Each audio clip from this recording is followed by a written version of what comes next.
Hey, I'm Allison here, and welcome to Little Left of Center, the podcast that interviews culture changers that are reshaping our world and breaking new ground.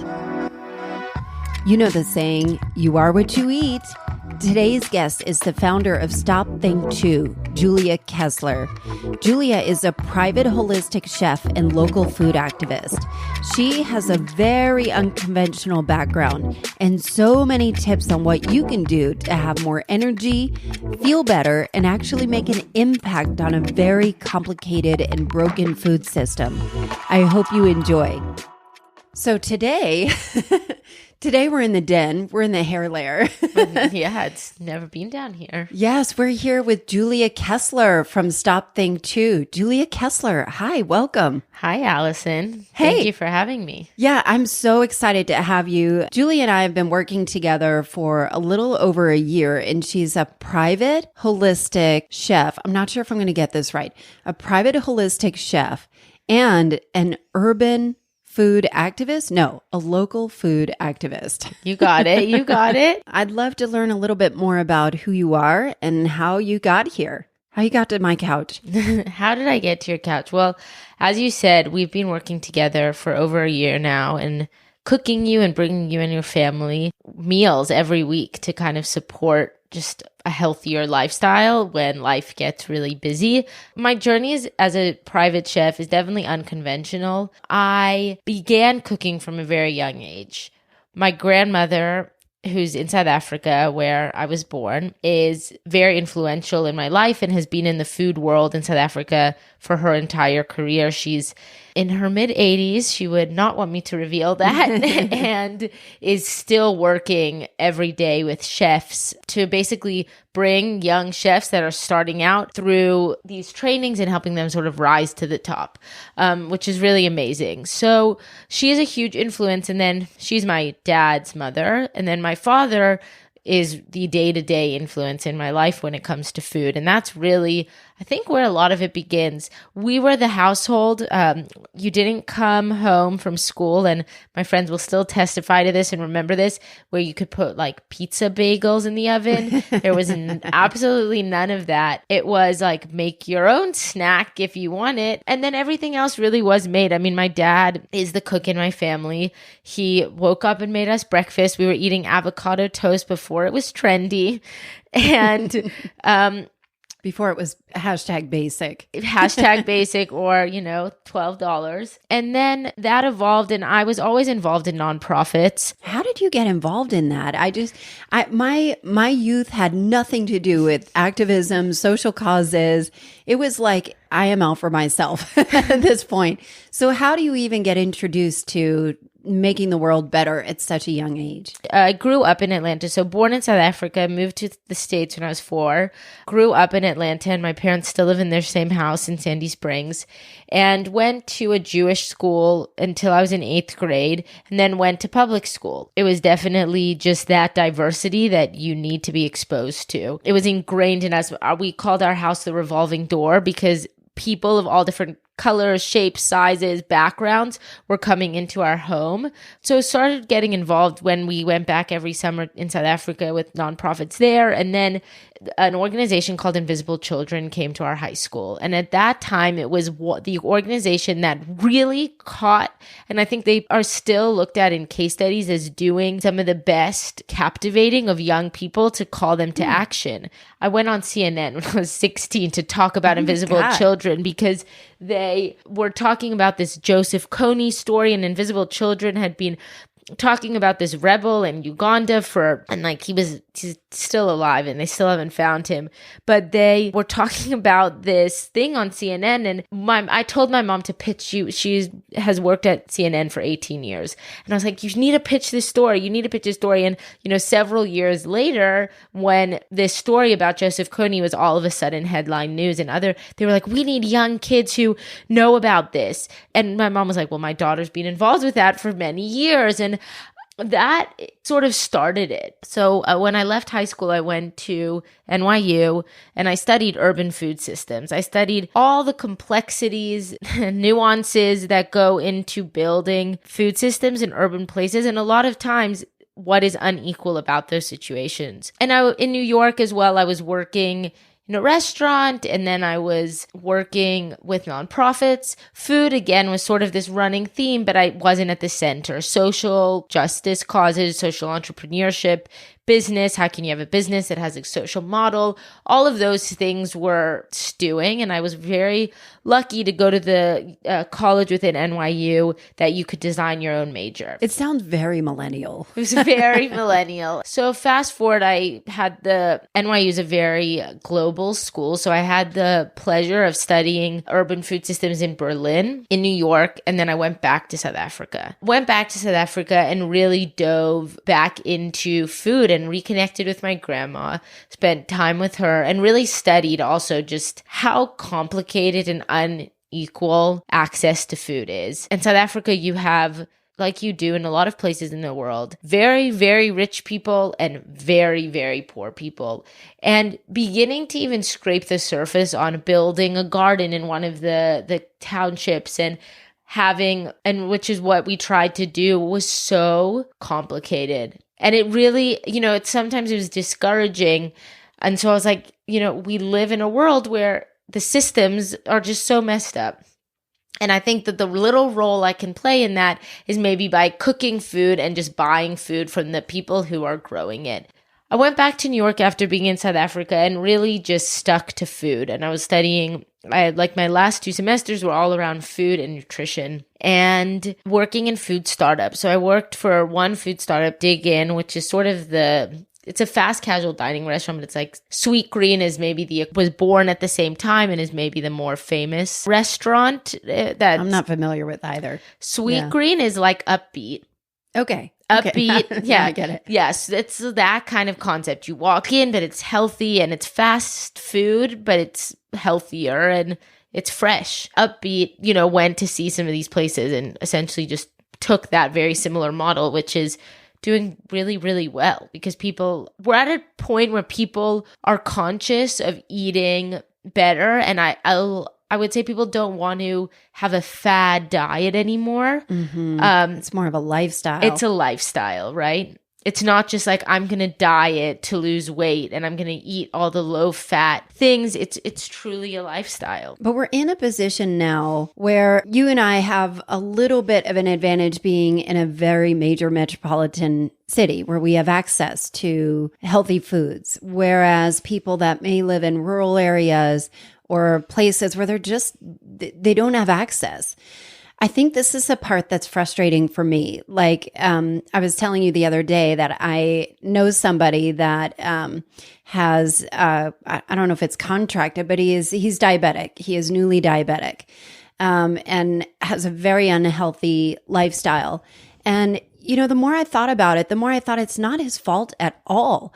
And yes, he can be told that, but like the food companies and the organizations and these massive organizations want us to be addicted to Doritos, to chips, to whatever. And so a healthy meal, I know for me, if I was going to be eating healthy when I was in my 20s and didn't know better, eating healthy for me was getting a salad at Chili's, which is like 1,865 calories or something crazy. I mean, right. The biggest piece, and that's why I said it's really a systematic issue. It's bigger than one person, and it's really driven by selling your product. Yeah. And even today, it's trendy today to be healthy in major cities, let's say, or the health food. So companies that 5 years ago were doing everything low fat or 10% less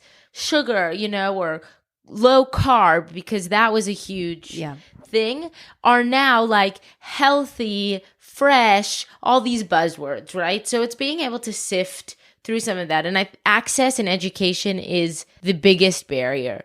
But I do think that if you're in a rural town, you likely have access to canned vegetables, or canned beans. And if you are in a town like Walmart is probably there, a Kroger or equivalent is probably there. What you can do is buy a tin of chickpeas, a tin of black beans, some a can of tomatoes, a packet of ground turkey, I would say organic, but even just that, put, an onion and maybe salt, pepper, and a couple of other spices. Make that and cook that, and at least you are making a meal. You can it's cheap, right? 99 cents or 59 cents even for a can of beans. And then you've got a meal for a lot of people, maybe a family of 4 if we're just, trying to quantify. It could be over several days. 1 pound of ground turkey, just the regular stuff, is about $3.99 or $4.99 a pound, 59 cents for your canned beans. So for under $7, you can create a meal, and that is an entry point. Then you can go further on into the sourcing and organic, and while those things are important if you have access to them, to even just begin a turkey chili at home without a bottle of barbecue sauce that is filled with sugar, just to start. But it is really hard. I mean, you're right. It's not easy if you just don't have the information. Were you horrified when you came to America and your grandmother makes everything from scratch and everybody's got a freezer full of pizzas and chicken nuggets and whatever? I mean, I think that I understand why my dad was so adamant on feeding us the way he did from a young age, although at the time I resented it. I think I understood it better. It's also hard because I had that luxury. I had that privilege, of even just being able to differentiate. So when you do go into communities like I have, and there's only so much access to a certain thing, then you've just got to start at the foundation, and you just have to also understand. And I've had a few things happen to me in the last week or so that reminded me food is so political and it's so personal. You are so right about that. And I had so I guess going back to my philosophies now and my practices, primarily before I say organic, before I say anything, I say shop locally. Say go and meet your farmer. As you know, today I stopped at 4 different farms, picked up food that I will be feeding you on Monday.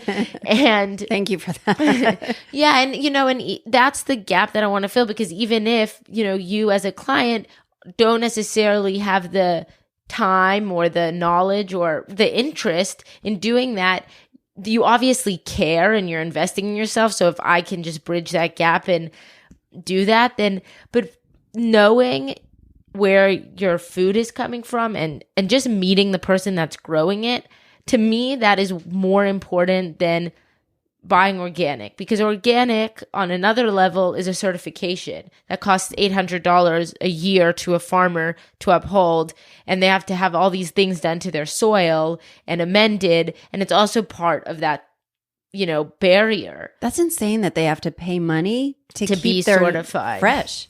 But I mean, it's funny. I think "Call Me Crazy" as a sign in their thing where they said organic food, which your grandmother used to call food. Exactly. Just food, and so they grow. A lot of the farmers that I shop with grow under a thing that's called certified naturally grown. It's all organic practices, but they can't get that stamp by the USDA because there's so it's just not simple, and it is so political. So just to backtrack for a moment, when I came back to Atlanta after living in New York and working in the food startup world, I went back to nonprofits and worked for 2.5 years at the Captain Planet Foundation, which is an amazing nonprofit helping to educate kids around science and basically creating this next generation of planeteers, they say, based on the show Captain Planet. And it was such an eye-opener also, where we were dealing with kids and school systems, that you're just trying to put a garden in a school, so that not even if the garden's not supplying the whole cafeteria, just for science, garden for educating and for science. And so I used to do sometimes cooking demos in the gardens, and one of the cutest things or the jokes that a kid had said was the cucumber was growing, and the teacher was like, where does the cucumber come from? And, the plant and the stem. And then the kid said, but when's the plastic going to grow over it?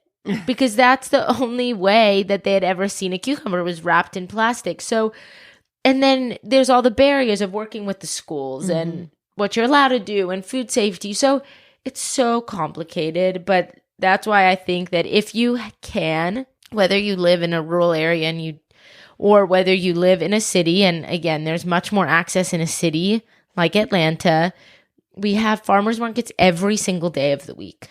And even if you buy one thing or you just know what's in season, I think that's like the best way we can vote with our dollars, and yeah, and so that is more nutrient dense because it hasn't traveled and it's right here, and you're literally getting it a few days after harvest or one day after harvest or the same day as the harvest. And that is better for your body, and that is health. Thought about the harvest exactly. being a factor in what I buy. And I remember this has been like a series of aha moments, and it's been an evolution for me of just learning, like I used to eat Subway like it was going out of style every single day. I would have, the Italian BMT at Subway. And one day it just clicked like, wait a minute, the meat that they're using is completely processed. There's no way that this is being sourced from a healthy place. And I was like, oh shit, what do I do now? Yeah. It was almost like this series of light bulb moments when you start to backtrack it. And again, like I said, it really has been an evolution of learning, and over the years, I've worked with nutritionists and worked with health coaches and people on Instagram that are fitness and life, healthy coaches, personal trainers, just to figure out what is my personal coding, for what's going to work. And when, I'm a little embarrassed to say that we work with you because it sounds so bougie, but for us, it's like, it's changed everything. It's changed everything. I mean, that's just my goal. And it's, it does. And when I say I'm a private chef, and it's like, oh, only certain people could afford a private chef. And I'm like, well, that is why, I offer other things like a cooking class. I just did cutest cooking classes with summer camps this week, or a lunch and learn for just people in corporate settings that have access, have the income to maybe spend not as only on a private chef, but to buy foods that they think they're healthy. They're spending hundreds of dollars a week probably at Whole Foods, but just to have one slight step, and it can be overwhelming, which I also understand. And I do what I do because I love it, and I don't expect everyone to drive to every farm and to pick up, and I don't expect that, but I do try to say, if there's one thing you can do, find one market, even if you go to it once a month, that is in your neighborhood. If you live in Buckhead, which is obviously an affluent suburb in Atlanta, you have the Peachtree Road Farmers Market every Saturday morning. You have Brookhaven Farmers Market Saturday morning. If you live in town, you have the Grant Park Farmers Market every Sunday morning. You have Freedom Farmers Market at the Carter Center every Saturday morning.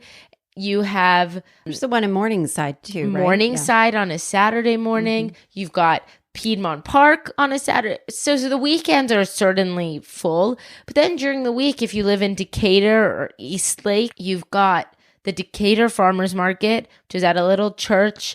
If you live in East Atlanta or Moreland or a little bit further in the east, you've got the East Atlanta Village Farmers Market every Thursday.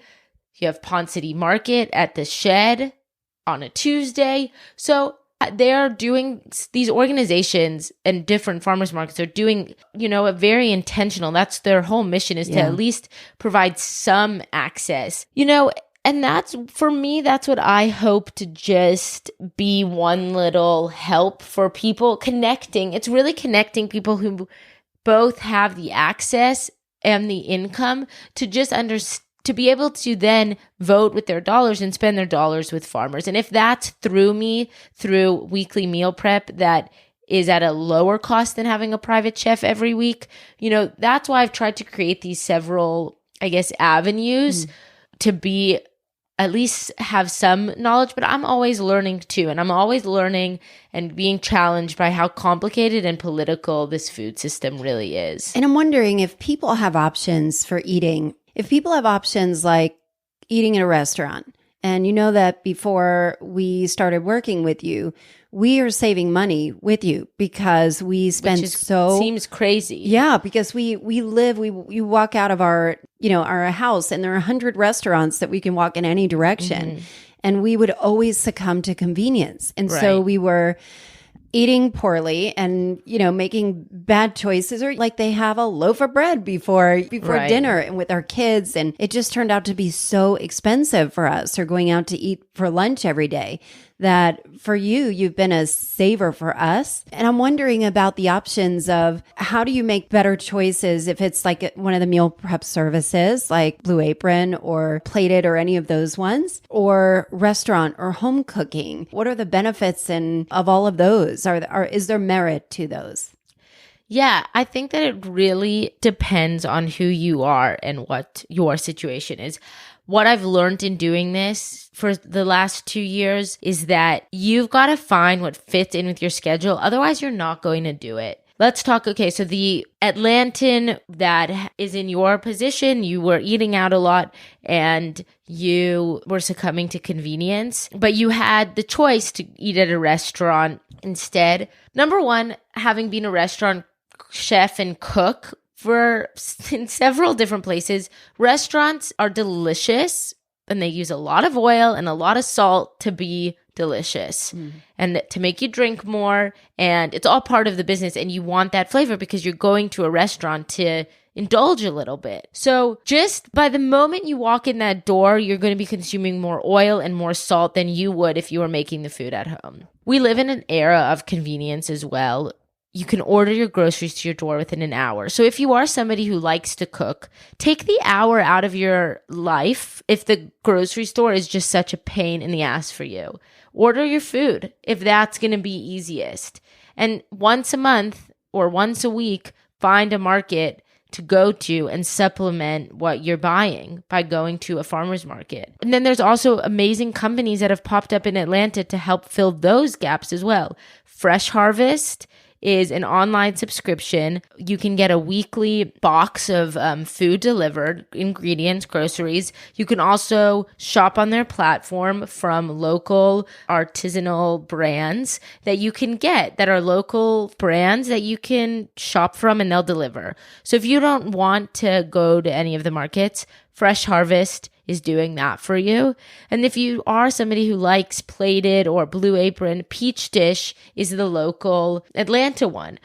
They ship nationally, but they are a meal kit that sources, I would say ethically. They source ethically and they invest in the people that are growing their food. And you get your box and you get your list of ingredients, with where, the potatoes in the kit or the chicken in the kit came from that week. And if you don't want to do any of that and you want your meals delivered to your doorstep on a weekly basis, shameless plug, but that's, why I created the meal prep delivery, because it's following all those principles and not shopping, and you can get it delivered to your door on a Monday, fully prepared, if you don't want to do any of the shopping. But some people want to cook, and so it's finding that balance of what works for you. But I really say do what's going to fit into your schedule, because otherwise you're not going to do it. And it's, as you said before, it's a lifestyle. It's not going to be sustainable for you. Yeah, it's hard. It's hard to do that. And I'm wondering, how do you scale? How do you scale your business? You have this mission to have the contribution that you can make. For our family, it's been significant. My husband lost 10 pounds, immediately from working with you and just changing our lifestyle. It's been amazing. I feel better. We're less stressed over trying to find things. I don't like to cook. And I came from a house like you did, where everything was made from scratch. My mom was a chef. Yeah, I remember she had a catering company. She had a catering business, but I ended up cleaning everything. So I didn't want to cook and clean. Like for us, it's made a huge impact for us. But how do you scale what you do? So That's the burning question. What is your mission? I mean, my mission is to connect more people with where their food comes from and put dollars back into the pockets of farmers who are growing that food. They are the real superheroes. They are the real superheroes really here. are. Like, I am just a bridge. They are the one. I couldn't do what I do without them. And I laugh because today I spent probably 6 hours driving to different farms, but that is part of the process for me. They are the true superheroes. You can cover up food with sauce and salt, but it starts with your ingredients.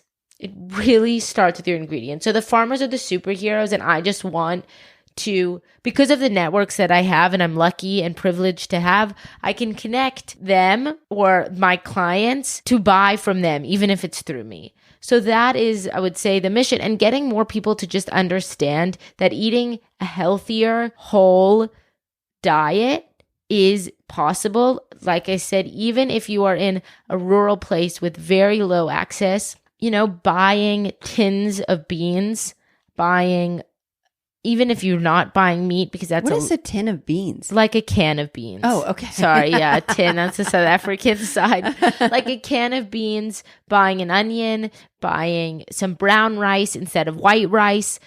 I mean, these are staples in most grocery stores. So a can of beans and a bag of brown rice and maybe a tomato or an onion, that is a good start. And those are baby steps that just need to be acknowledged. So how do I scale?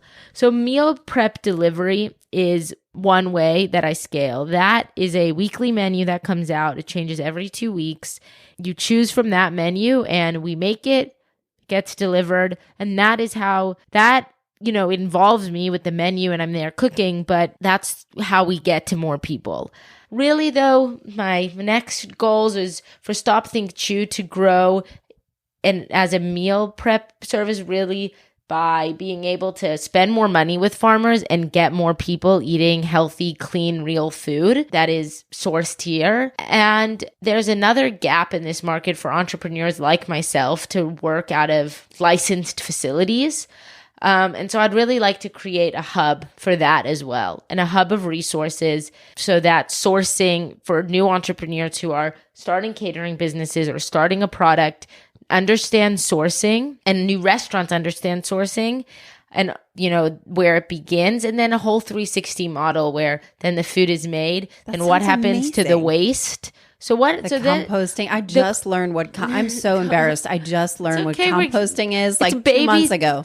See, it's baby steps. You don't have, it's like, I can give you a good composting service, Compost Now. There's a lot of people in it. There's small businesses in Atlanta that are really plugged into this, and it's definitely a little tight-knit world. And so my goal really is to just get this tidbits of information to more people. Like, more people sign up for Peach Dish if you want to cook and have a meal kit delivery. More people order your food through Fresh Harvest if you want something convenient. More people understanding what composting is and using another company called Compost Now. More people ordering meal prep delivery if that's something you want, or having a lunch and learn just to slightly understand tiny baby steps we can take. Like, everybody's at a different stage in this process. And I think at the end of the day, we all just want to feel better, right? Like, I think that's why you found me. And I also seek, relationships with my clients. We all just want to feel better in our day-to-day lives, have energy for our friends, have energy for our spouses and our partners and our kids. We all just want to feel better. And I think that there's a lot of little steps you can do that. I feel like the timing is right for that people are looking for purpose. They're looking to feel better. They're looking for connection. I just didn't realize that all of it goes back to our food. The anxiety that we feel as a nation, the stress that we have, the level of expectation on our productivity all comes back to food. And how we fuel our body. It's like the fuel you put in a car, Exactly. That is exactly how you have to think about it. They say you are what you eat. You truly are. And it's the only thing you're putting water into your body. But that food and water and what you put into your body is the only thing that you are doing every single day. And that's why I say also, right? Somebody was like, well, don't you feel like there's competition in this market? And I'm like, everybody needs to eat every single day. And how they do that changes. This is a multi-billion-dollar industry, let alone across, the country. In Atlanta, restaurants are popping up like wildfire. And there's a reason for it, because we seek entertainment, we're seeking connection, and we're also have to eat every day. Even if you're somebody who doesn't really think about food. And we were talking about, a client that really just food is not on the radar, which is the opposite end of the spectrum. So she's just trying to figure out how to fuel herself in a healthy way, because food is like so secondary. So we're all at different stages in this. And I think for me, I just want to help people wherever they're at in this cycle, or whatever phase and stage they're at. It's all an evolution of learning, Exactly. I think, and I remember, I don't know why this keeps coming back to me, but when I was in my 20s and in a lot of my 30s, I would go eat at Outback Steakhouse. And I would have that loaf of brown bread that tastes so damn good, and with it tons is of so butter. Good. I'd have agree. a full salad with croutons and dressing. I'd have a 14-ounce New York strip steak with whatever butter and crap they put on it. And fries maybe, or... Well, I would have a loaded baked potato, and then I would eat dessert. My body can't even process that now. And I don't know how, my 100-pound, 20-year-old self could have housed that like it was no big deal. And I'm wondering how the body gets trained. How could I have eaten pixie sticks and whatever? My breakfast in high school was literally a can of Coke and a box of M&Ms. That was my breakfast. So I didn't die at that time, and I had a really super fast metabolism. Why isn't my body more responsive? Why wasn't my body more responsive to the crap that I was eating, where now it is? Well, right. You said now you couldn't eat like that. Our bodies change, and our, sugar is addicting. It's more addicting than cocaine, according to several scientific studies that have come out both in scientific journals and medical journals. I should try cocaine. Number one, I think you were 20 and our bodies changed, but I couldn't eat that now. Or I was never exposed to some of those things. Yes, I drank Coke, and I love fries. I love a good fry once in a while. But your body changes and your taste buds change. My favorite thing to hear from clients is, I'll say, I promise you, if you just eat it in this way for a little bit, it's going to maybe probably taste like earthy. I get that a lot. It tastes earthy. I'm like, yes, it comes from the earth. It tastes, not this, but then after a few weeks, it's like, wow, I tried deli meat, which when we get to some takeaways, I will tell you deli meat is the one biggest thing I'd ask people to stay away from. That's tough. It's really tough because it's really convenient, but there are other options. But the comment was, I can't believe how my taste buds have changed since we started working together. I had a turkey sandwich and it was so salty and I couldn't even finish it and my tongue felt weird. I guess that's the question of how do we listen to our bodies better when we're eating stuff that may be questionable. I mean, yes, the utopian state is, only pick single ingredient things like a leaf of lettuce or, a tomato or something. But how do we pay better attention to our bodies? Like if we're tired, people don't realize that sometimes that lethargy. Food, yeah. I think you have to really think and monitor how you're feeling. If your health and your energy is even on your radar remotely, like after listening to this, you say, oh, I do feel really tired and I do feel like I don't have energy in the morning or at night. Write down and notice what you're eating.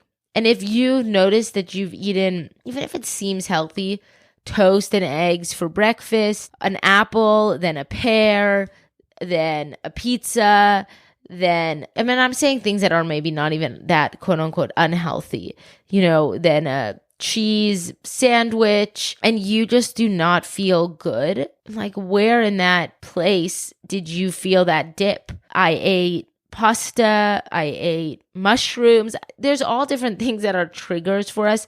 I think we just really have to notice how we're feeling, write it down, and then if you eat it again, did I feel the same way? Do you feel there's benefit for like a program like Whole30 where it is kind of an elimination diet where, from what I can tell, the benefit is that you really isolate what makes you feel a certain way or not, but it's so extreme in a lot of ways. I have issues with and they say they're not a diet, they say they're a lifestyle, which I do understand, but it is very hard to follow. I've done it once. I tried to do it a second time. I couldn't because I want to eat, hummus because my food is Israeli, based with this South African touch to it. And hummus is a staple part of what I eat. And so, but what it did help me notice is that maybe I don't feel so good after I eat lentils sometimes.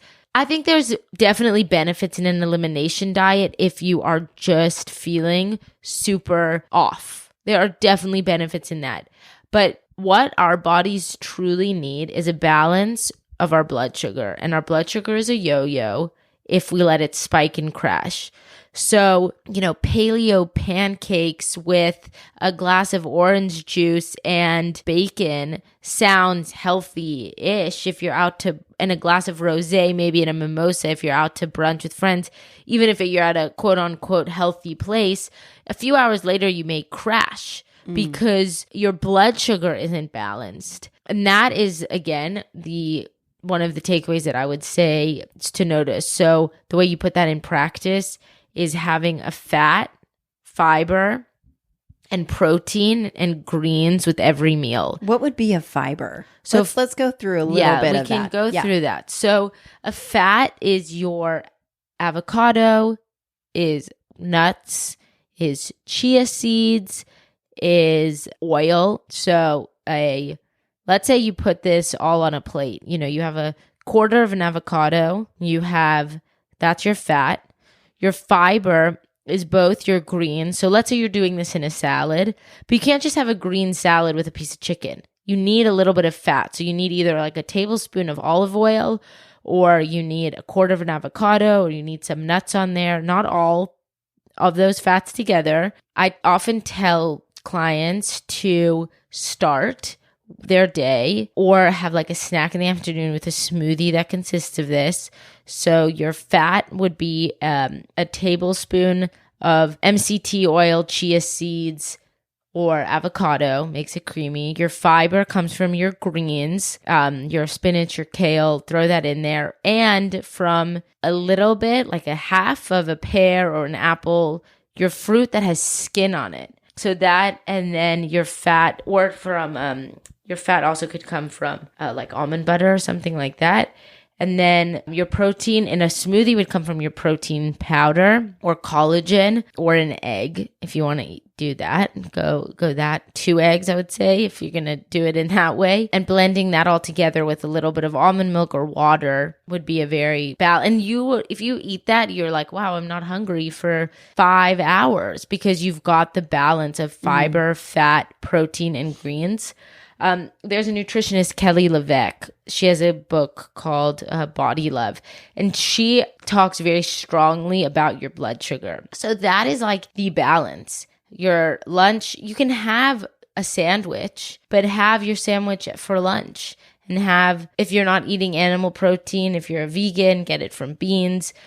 Beans can also be a fiber. So yeah, or your dinner can be a sweet potato, your greens in some form, broccoli, artichokes for you. Love my artichokes. A strong fibrous green are your very dark leafy greens, kale, spinach, collard greens, chard, all very available right now. Yeah, that's true. And I'm actually teaching my son about how to eat because my kids, as you know, are both not great eaters. And I was telling him that proteins are what build your muscle and help you grow. Fat keeps you full. And then the carbs, or I guess the fibers, are what give you energy. Yeah, it's a very good way to describe it to anyone, really, and especially a 6-year-old. Protein comes down to the amino acids and how that reacts and breaks down in your body. And the protein keeps you full too. The protein is what builds you and makes you strong and keeps you full. Is there a difference between animal protein and plant protein? Because there's always debates on those of, people ask if somebody's vegetarian or vegan, well, how do you get your protein? It appears as if one is better than the other. People are vegan and vegetarian for a host of reasons, a lot of which is environmental in terms of veganism and health related. But the biggest thing is that each body is different. So in terms of proteins, the way that our cells basically accept the amino acids, they accept them basically directly from the animal protein. It breaks down and can penetrate the cell and you've got it. You have to eat a far larger quantity of plant proteins like beans, legumes. Even our greens have protein in them. You just have to eat a huge amount of them to get the same amount of protein. We also don't need as much protein as all these things say we do. A 4-ounce piece of chicken is a serving size for protein. Even for men versus women? Yeah. I mean, it depends also what they're doing. How active are they? Are they bodybuilding? Are they not even bodybuilding? Are they doing weights? Men's very generally speaking, men's metabolisms are faster. So they definitely would need a larger amount of protein depending on their activity level. 4 ounces is a serving size of protein. It's hard to, see this on a podcast, but if it's smaller than your palm, it's about your palm. And if you think about the 14-ounce steak you were eating that's, I don't know how I did that. But that's, 3 to 4 serving sizes of a steak, really. We just eat too much. And I think that that's also the funny thing with meal prep and what I work with a nutritionist here in Atlanta, and she specializes in weight loss very specifically. Her name's Cheryl Westerman, and if somebody's really trying to lose weight, she is the best person to go to. I'll be sure to link all these suggestions on the podcast. She's a really wonderful, she's weight loss. So she refers a lot of her clients to me for weight loss specifically. I get to plug all my local patterns and eating and philosophies onto these people, but they are just mostly concerned about losing weight, which is also where they are in their journey. And portion size is the biggest thing of all of this. We just eat too much. We just eat too much food. Is part of it just training your body? It's training your body. And once you change certain things, you adapt. We're very resilient, but we think we need so much and we think we can't do without. But we're actually resilient and we actually don't need that much to survive and stay satiated. But I promise you, if you think about your meals as fiber, fat, protein, and greens, which can be your fibers, and you balance your meals in that way, your hunger for all the other stuff that you are addicted to definitely will dissipate. So much of it is so habitual too. I've noticed that since eating with you, that I am completely full, happy. All of your food is super flavorful. So it's not even like I'm forcing these leaves and air down my throat. It really is very well thought out and conscious specifically to our taste buds and what works. But I still always have that trigger, I just want the chocolate. I want the chocolate right after. And I just have to hold until my body it takes catches up. 10, 15 minutes. If I can resist for 10, 15 minutes after I'm done eating, I'm perfectly fine. And you're not hungry. And you also I don't even think sometimes realize that you, if you're eating a big salad or a plate that has potatoes. I think, what did I make for you guys last week? It had left you steak, grass-fed, high-quality steak, potatoes, and a tomato salad. And there was the fat came from the oil that was cooked in, and the fiber and came from your the tomatoes, and there was the starch with the potatoes. I also wouldn't say have potatoes every single day, and you eat that, and then you may want a little piece of chocolate afterwards, but you also, I think, can't eat as much when it's real food as if, eating a whole pizza by yourself. I'm like, you're whoa, not going to house avocados. Yeah, you're like, whoa, after half an avocado, I'm full because it's got so much density in there. The nutrients are so compact in less amount of food. Listen, this is taking care of ourselves as a choice. If you have the choice on one end of the spectrum, and being conscious of what we put into our bodies. But it takes work. It's not so easy to change these habits overnight. And on the other hand, if you... it's just little by little, or just crowding out the bad. And that's why... And then on the other hand... Exactly. And then on the other hand, if you just don't even know where to begin, I would just say eat more vegetables. I would just say put a vegetable on your plate, or put something on your plate that you think is maybe semi-healthy, or make... if you... as you said, you're the person that you know who doesn't even know where to begin. Very simple, straightforward, that we could even link recipes of turkey chili that cost less than $5 to feed, I would say, at least 6 people. Send that to me. Yeah, a roast chicken that's $7.99 that's already roasted for a family. From Kroger, Publix, whatever grocery store, Walmart, a little bit of greens, brown rice, or a sweet potato instead of potatoes. $7.99, you probably get 2 sweet potatoes for 4 people. So you're probably at $9 plus 1 thing of greens. You're probably at like $11 for 4 people, or $10, depending what that green, you get 1 head of broccoli, you get frozen broccoli. There are choices to be made, and there are a lot of resources out there now just to get you started. And it just depends where on this journey you fall. So how do people get in touch with you? How do they get involved? So again, depending on what you're looking for, my website is probably where all the information lives, stopthinkchew.com. Stop and just pause about what you're doing, thinking about where our food's coming from, and taking a moment to really chew and eat as opposed to scarfing down. So that's where that name comes from.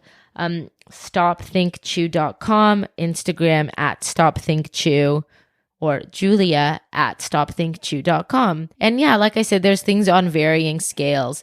The cooking experience is so fun. Oh yeah, the cooking classes with couples, with girlfriends. Yeah, with it's people. a great way to just learn something new. I think the girlfriends we did it with loved the raw cooking class. I love cooking classes, both for individuals, groups, offices. I think that a lot of time, especially in sort of the more tech world, which you are in, everybody buys lunch. It's a perk now. Lunch is a perk for offices, I would say. It's something that a lot of people do. So corporate catering like that, and lunch and learns if you just want your office to be healthier. And or just say hi and ask where your local farmer's market is. There's lots of ways. I'm pretty easy to get in touch with. Yeah, and I will link the farmers markets in Atlanta that you had talked about. I'll link them all in the show notes. So we can give people some tools to kind of take those steps to just having a healthier body, because I feel like the more conscious you are of what you put in your body, you feel better, you sleep better, there's less sickness, there's less illness. Exactly. I just say, and that's what I'd leave you with and leave people with, is become aware of your food, both how it makes you feel and where it's coming from. And from there, I can help to guide you, or there's a lot of people in Atlanta or elsewhere around the country that can help to guide in whatever part of this journey that you're on. Well, thank you so much, Julie. I enjoyed it. Thank you. That was great. Thank you. Thanks, Allison. Whew. Julia's got so many great tips on choosing a healthier lifestyle. I love the saying that you can vote with your dollars by where you buy your food. I've linked all of the references she mentioned in the show notes, and if you'd like to learn more or liked what you heard, please reach out to Julia. Speaking of liking what you've heard, I'd love to hear from you too. Please rate, review, and subscribe to Little Left of Center, and if you care about the topic, please share. As always, thanks for listening, and I'll see you next week.